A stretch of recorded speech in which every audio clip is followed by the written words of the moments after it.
northeastern Chester County in southeastern Pennsylvania until 3:45 p.m. At 3:01 p.m., a severe thunderstorm was located over Allentown, 17 miles northeast of Westchester, moving southeast at 10 miles per hour. Hazard, 60 miles. Radar indicated.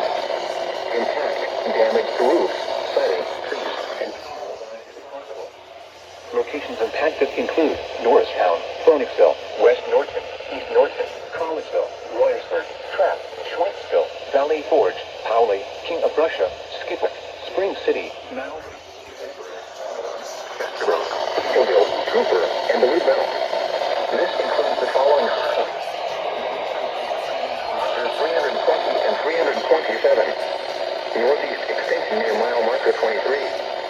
Interstate near mile marker 327. For your protection, move to an interior room on the lowest floor of a building.